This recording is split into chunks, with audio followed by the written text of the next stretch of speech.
to have the conflict on the best ground we have, summed up in a sentence, that they're making the middle class pay for tax cuts for billionaires. It's much, much better not to be in the middle of a shutdown, which to divert people from the number one issue we have against these bastards, these people, which is not only all these cuts, but they're ruining democracy. Buckle up, a lot of news to get to. The deadline to avoid a government shutdown is midnight tonight. And Senate Minority Leader Chuck Schumer is backing down on his fight to block Trump's agenda. He's going to vote for this CR. And this was stunning news that came down last night. Aisha Hasni's been there every step of the way. She's live at the Capitol right now. Aisha. Hey, good morning to you guys. Well, the Democrats certainly have their gloves on this morning. They are waking up to a deeply divided party. We are actually waiting to find out which one of them in the Senate will join the GOP in funding the government to vote on this cloture vote. It's going to happen sometime in the 1 o'clock hour later this afternoon. And this is the vote, you guys, that unlocks the government funding bill. This is the vote that Republicans need Democrats to join them on. So Democrats, as you know, have been threatening to shut down the government because what they wanted in this government funding bill was to limit President Trump's authority to slash more government. Well, last night, Minority Leader Chuck Schumer announced that while they didn't get what they wanted, he is going to help fund the government because a shutdown, he says, would have been far more worse for federal workers. It would have given President Trump powers to decide who is essential and who is not. A shutdown would give Donald Trump and Elon Musk carte blanche to destroy vital government services at a significantly faster rate than they can right now. This change of heart came right after a heated lunch among Senate Democrats yesterday in which it sounded like Senator Kirsten Gillibrand screaming at her colleagues about how a shutdown would look for them. Meanwhile, Republicans are out there taking a victory lap. Chuck Schumer overplayed his hands, and fortunately we have Leader Thune who just outmaneuvered him. Thune said from the very beginning of this Congress that the Democrats can either do this the easy way or do it the hard way, and they have chose the hard way the entire time. All right, guys, so we got to talk about more Democrat Party infighting because the Democrat Party has now broken out into a full-blown civil war. I mean, this was going on for a while, but, I mean, the fight now is just very public, right? It's kind of in your face. Everybody's kind of seeing what's happening. Okay, it is the extremist Democrats versus the not as extreme Democrats, but still very extreme Democrats.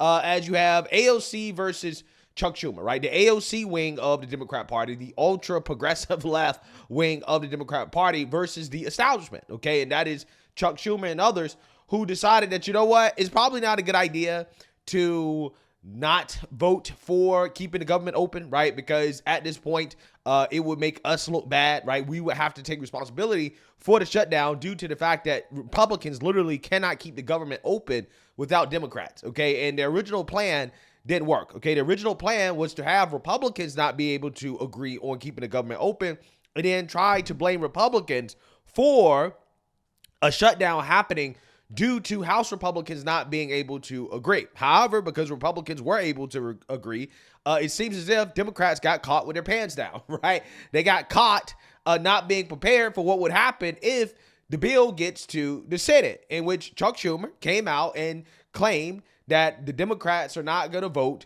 to keep the government open and that Republicans would own the shutdown.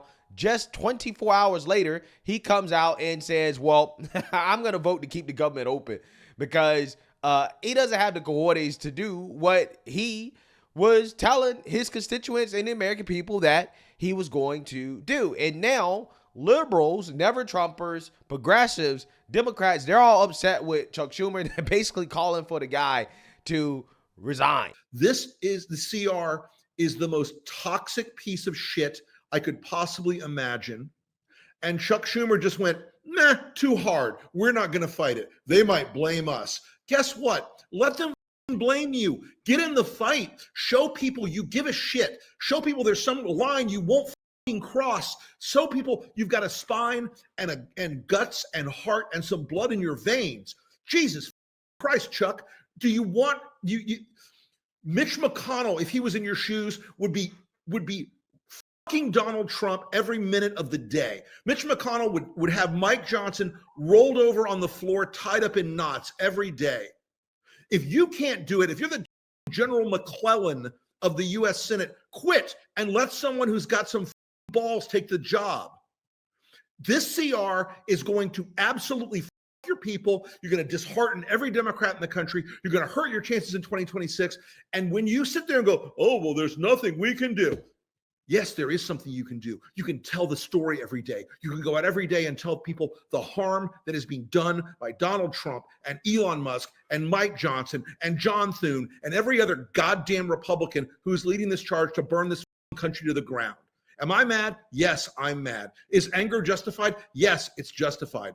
The fact that you people have a perfect setup, teed up opportunity where you could absolutely hang this around their necks like a boat anchor and throw them into the deep end of the pool absolutely boggles my mind. That's it. End of discussion. Yeah, so you see that, you heard that, okay? The radicals are fuming right now over Chuck Schumer folding to President Trump in the GOP, okay? Somebody please explain to me what is Republican about the Lincoln Project, right? I thought these guys were supposed to be quote-unquote principal conservatives and Republicans, but to me it just seems like they're Trump deranged, right? They're so Trump deranged that the Democrats, right? So, I don't get it, right? I don't understand. What is their grift now, right? The never Trumper grift should have died after the election. I don't understand why is it that these people continue to get platformed or why anybody cares what they have to say. But regardless, I'm just saying that these individuals are upset, right? Everybody is upset. That's not, an actual conservative or Republican about this. And yeah, AOC is leading the charge against Chuck Schumer, okay? AOC is rumored to be thinking about challenging Chuck Schumer for his Senate seat in New York, okay? AOC also is a name that's being thrown out there as possibly a future leader of the Democrat Party. Maybe she runs for president in 2028. I don't know, okay? But what I do know is that the fighting amongst Democrats is entertaining, right? It's extremely entertaining. And I want to react to AOC going to CNN to fume over Chuck Schumer folding to President Trump. So without further ado, let's go ahead and get into this. You've been urging people to call their senators, tell them to vote no on cloture, which allows the bill to go forward for a vote of just a simple majority, and to vote no on the vote for a simple majority on the Republican bill. What do you say to the counter argument of like a government shutdown hurts the country, hurts the people you represent? From Queens and the Bronx. Absolutely, and that is why House Democrats have laid out a plan, as well as several Senate Democrats laid out a plan to keep government open for another 30 days as Republicans negotiate a deal with Democrats in order to have an extended government funding bill. But the House would have to come back into session, right? But House Democrats are in town. We're afraid of working? Is that the problem here? That the idea that, God forbid, members of Congress have to fly back and do their jobs? Okay. Genuinely, come on. So AOC and Democrats are silly, right? AOC is saying, well, we want the Republicans to work with us, right? This is what they were asking for. And it's like, why should Republicans have to work with Democrats when Democrats have spent the last 4 years ruining this country, right? Democrats have zero credibility whatsoever on any issue, right? It doesn't matter what the issue is. They have zero credibility. Democrats can't even get the basics right. So this idea that Republicans have to work with Democrats is extremely silly, especially considering how Democrats throughout this whole process have basically said, no, we're not going to help the Republicans keep the government open, right? Because again, they all thought that Republicans wouldn't be able to agree, right? They thought that there would be a bunch of Thomas Masseys. They thought that the Freedom Caucus would come out and not vote for the continuing resolution, in which Thomas Massey didn't do it. And listen, here's the thing. I'm not mad at him for not voting for it. I get where he's coming from, but I'm just saying that Democrats miscalculated, right? They miscalculated big time because they did not plan for the Republicans to actually be able to come together and to agree in the way that they did on passing the continuing resolution, and they got caught flat-footed, right? This is why they're in this situation, because they all were banking on Republicans not being able to pass it in the House. They thought that Mike Johnson would have to come groveling to them in order to keep the government open, and they had no intentions whatsoever of trying to work with Republicans going into the vote, right? They weren't trying to work with Republicans. Again, they wanted Republicans not to agree. They wanted Republicans to eventually have to beg them for help. But they didn't really want to work with Republicans. They weren't trying to work with Republicans. Now, all of a sudden, they're like, oh, Republicans have to work with us. Why didn't they work with us? Again, the people who kept saying, going into this whole thing, that, well, Republicans they're going to usher in the shutdown. The Republicans own this shutdown, right? So ultimately, their plan backfired, right? And then they're talking about how Republicans have to work with them. And it's like, no, Republicans don't have to work with you. You lost, right? You have a 20% approval rating. Why do Republicans need to work with you, okay? Democrats have to decide whether or not they want to get on board with what Republicans want to do. And ultimately, the Democrats in the Senate, the same ones, decided that, you know what, yeah, it will be on us if we don't vote along with the Republicans, because quite literally in the Senate, the Republicans need us. They need the Democrats because of the filibuster. So in order to overcome the filibuster, you need 60 votes. So yeah, if the Senate can't get 60 votes, it's going to be because of the Democrats, right? The Democrats are going to own the shutdown because they're actively saying, no, we do not want to agree with the Republicans, okay? And yeah, it's going to be on them. It's going to be on them 100%. So, you know, it's just funny because Democrats, again, they got caught with their pants down, and now you're seeing the chaos as a result. Chuck Schumer, I guess the Senate Democratic leader, your senator, said at this meeting that he is going to vote for cloture. He is going to vote to allow there to be a simple majority vote. You think that's wrong? I believe that's a tremendous mistake. Yes. Why? I think, well, first and foremost, the American people, if anyone has held a town hall or has seen what has been happening in town halls, American people, whether they are Republicans, independents, Democrats, are up in arms about Elon Musk and the actual gutting of federal agencies across the board. This continuing resolution codifies much of this chaos that Elon Musk is wreaking havoc on the federal government. It codifies many of those changes. It sacrifices and completely eliminates congressional authority in order to review these impulsive Trump tariffs that he's switching on and off. And on top of that, for folks who are concerned about effectiveness in government, this Republican extreme spending bill removes all of the guardrails and all of the accountability measures to ensure that money is being spent in the way that Congress has directed for it to be spent. This turns the federal government into a slush fund for Donald Trump and Elon Musk. It sacrifices congressional authority, and it is deeply partisan. And so to me, it is almost unthinkable why Senate Democrats would vote to hand the few pieces of leverage that we have away for free when we've been sent here to protect Social Security, protect Medicaid, and protect Medicare. Wow. You know what's hilarious about this? You know what's so funny about this? Once again, Democrats are revealing their hypocrisy in a number of ways, right? AOC projecting as always, right? This bill allows President Trump and Elon Musk to have a slush fund, right? No.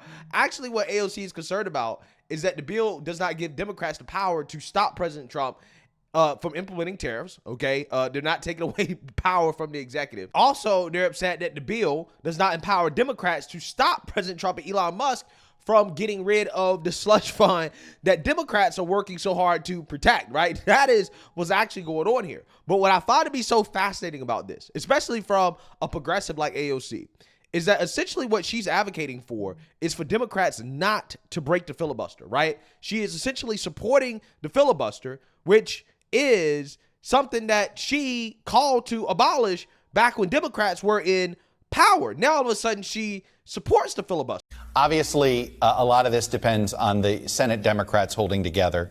I know where you stand on the filibuster. So I'm curious what you thought of Senator Simena's op-ed, where she made this defense of keeping the filibuster. And she wrote, would it be good for our country if we did this, basically using the getting rid of the filibuster, only to see that legislation rescinded a few years from now and replaced by a nationwide voter ID law or restrictions on voting by mail in federal elections over the objections of the minority?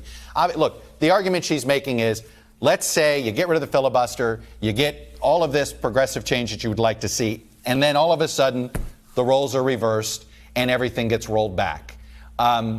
Is that a good enough defense to you for the filibuster? No.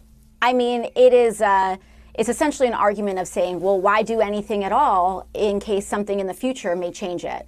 Political systems all across the country, all across the world, pass legislation with majorities, and they're fine. And frankly, here's the thing, is that Democratic legislation, once enacted, is popular. Republicans have tried to gut Social Security. They've tried to reverse the ACA. They've tried to claw back on legislation that has passed by simple majorities in the Senate, and they haven't been able to because Democratic policies are popular. And once they are enacted, they are very politically difficult to undo. And so, I do not believe in the defeatism of saying we will lose in the future and this will automatically mean that anything we do now is going to be reversed, so we might as well not do anything now. Our job is to legislate. Our job is to help people. Our job is to do as much as we can. And even if that's the case, even if that is the case, wouldn't it be better to get people health care and voting rights for 3 years instead of 0 years? Even if you concede the point that I don't even think is true in the first place.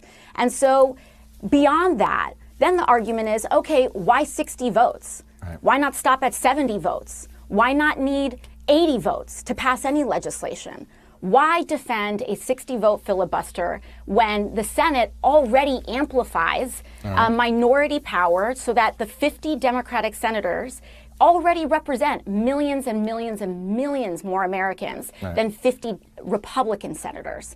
And so I would argue that 50 Republican senators is already a built-in kind of filibuster-esque firewall. Wow.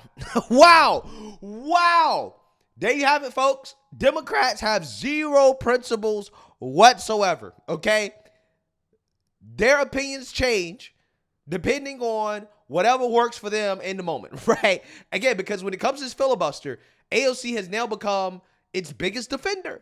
It's a mistake to allow a simple majority vote. Well, if your theory is true, right? If what Republicans are doing is so destructive and it's so terrible, okay? And if it's so bad, then, hey, they should have a hard time getting the 50 votes, right? A simple majority, right? Which, again, is the argument that AOC made just a few years ago, right? That's the argument that she made. She said, well, a simple majority is enough due to the fact that, hey, if they're voting for something extremely unpopular, it's going to be hard to get those 50 votes. But for whatever reason, this logic doesn't apply here, right? She is flat out defending the filibuster. Amazing. Absolutely amazing. Have expressed opposition to government shutdowns in the past. Mm-hmm. Here's your very first speech on the House floor. Mm-hmm. It is not normal to shut down the government when we don't get what we want. It is not normal for public servants to run away and hide from the public that they serve. And it is certainly not normal to starve the people we serve for a proposal that is wildly unpopular among the American people. Now, I get that you hate this.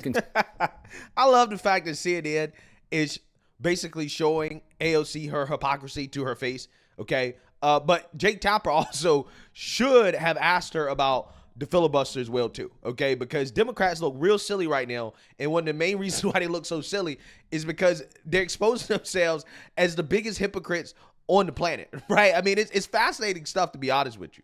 Continuing resolution, you don't think it's a good bill, but the alternative is likely a government shutdown. Well, the alternative is to agree on a 30-day stopgap to keep government open as negotiated. The proposal is in front of the House. The proposal is on the Senate. Republicans had time to seek Democratic votes, and we can extend that time for them to seek that vote. Once again, we can come back. We can fly back. We can vote on this. We can get a stopgap measure, extend the amount of time to negotiate while we figure out a solution here for the American people. And I also agree, again, I maintain that position that government shutdowns, we can keep the government open with a 30-day clean CR. And on top of that, I also maintain the position that government officials and public servants should not be hiding from the public the way that Republicans are hiding and being instructed to not host town halls right now because of the outrage among the American public around their attempts to cut Social Security, Medicaid, and Medicare. My understanding. Wow. You mean the paid protesters, right, that are showing up to these town halls to pretend as if you have this large revolt against Republicans is not happening. Also, on top of that, Democrats are just lying. Republicans have not cut Medicare, Medicaid, or any of the things they claim that Republicans are trying to cut. None of these things have been cut. There's nothing in this bill that does that at all, okay, despite the Democrat Party lies. And at this point, that's all they got, right? All they got is lies, okay, because they don't have anything else to stand on besides just lying. They just lie, right? And then they wonder why their lies don't work, why they look like a clown show right now, okay? Because everybody can see through this. Everybody can see through this from the Democrats right now. And is that your other senator, another Democrat, Kirsten Gillibrand, also thinks that the Democrats should vote to go forward with the spending bill, unlike Senator Tim Kaine that we just heard from. And my guess is, I don't speak for either Schumer or Gillibrand, but my guess would be if they were here, they'd say, you're being naive. It's really just a choice between voting for a government shutdown or voting not for a government shutdown. People aren't going to come back. It just doesn't happen that way. Again, that's not me. I imagine that that's what they would say to you. Yeah. I mean, I understand that Senate Democrats think that it is beyond wildest convention for us to come back, but House Democrats have done that before. The House has reconvened in emergency sessions before. I've certainly voted on the floor of Congress they've even called us back from August recess before.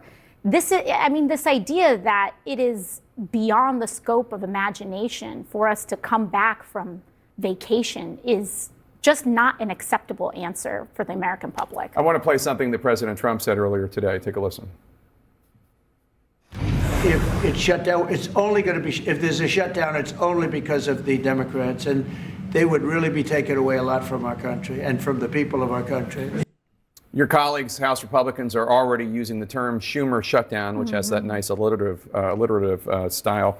Are you not worried at all about Democrats taking the heat for the shutdown? We know, and the American people are not going to have the wool pulled over their eyes. Everybody knows that Donald Trump is president, that Republicans have the Senate, and Republicans have the House. They have the keys to the entire United States government. And if Republicans wanted to avert a shutdown, they can. They can, if they need Democratic votes, then they can negotiate with Democrats to get those votes. It is simple.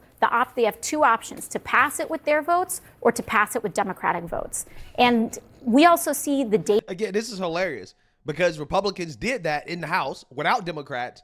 And in the Senate, AOC, who did not support the filibuster before, right? She supported getting rid of it. Now it's coming out and saying, well, they need our votes and the Senate as well, too. And it's like, well, you are an individual who advocated for that not to be the case. You have come out here and said that, well, the filibuster is something that is an undemocratic thing in the Senate, and you should not need 60 votes in the Senate to pass a bill, right? You only should need a simple majority. Now, all of a sudden, she doesn't agree with that, right? Now, all of a sudden, she's like, Republicans have to work with them, right? Republicans have to work with us. And it's like, well, you didn't believe that before. When Democrats were in power, you didn't believe that Democrats had to work with Republicans. You didn't believe that, right? You were advocating for that not to be the case.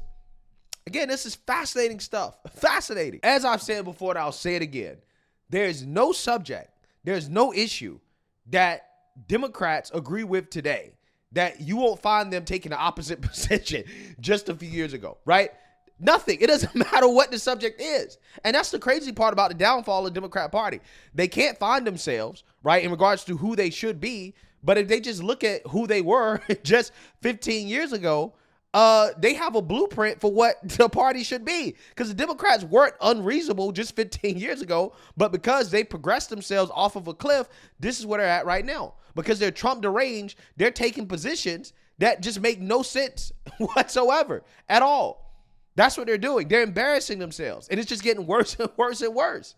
Data bearing this out. When you look at public polling from very reputable firms, we see that the American people understand that, and they know that the party in charge of government is the party that's in charge of keeping government open. What do you think of the job Democratic leaders are doing, not just Senate Democratic leaders, but also Hakeem Jeffries, the Democratic leader in the House, your fellow New Yorker, in terms of standing up to Trump?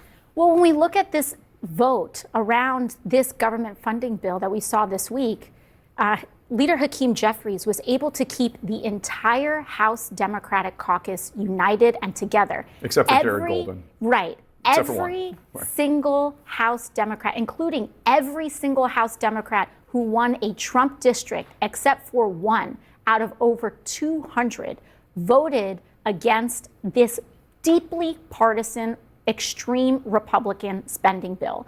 Not just because they're Democrats, but because they know it's bad for the country. This bill is bad for the country. And so I think that in terms of Democratic leadership in the House, we've seen that result in the House. I think it's time that we see similar results in the Senate. Would you, what do you think of the job that Chuck Schumer is doing? Would you ever challenge him, do you think?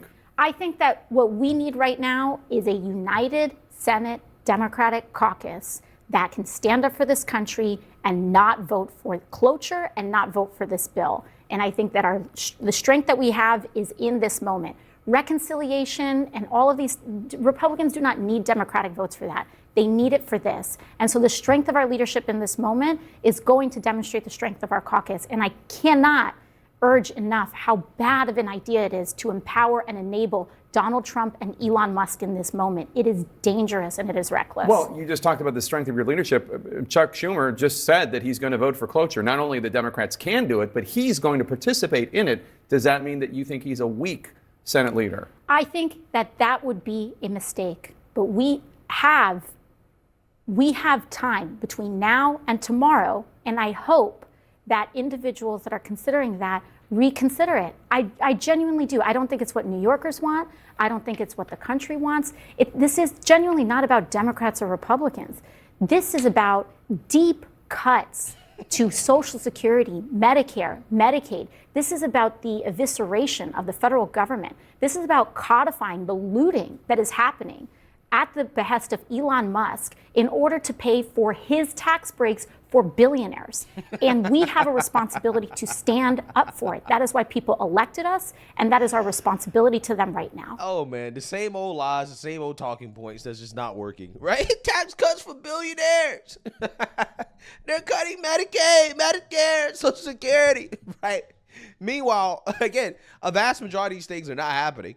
Okay, and, it's just funny to me. Democrats, full-blown clown show. AOC, massive hypocrite, right? She was against government shutdowns before. Now she's for government shutdowns. She was against the filibuster before. Now she's for the filibuster. Democrats used to be for Doge and making the government more efficient.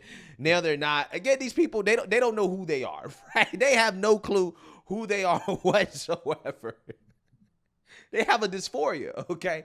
So let me know what you guys think. Make sure you like, comment, and subscribe. Most importantly, share a Black conservative perspective. Peace.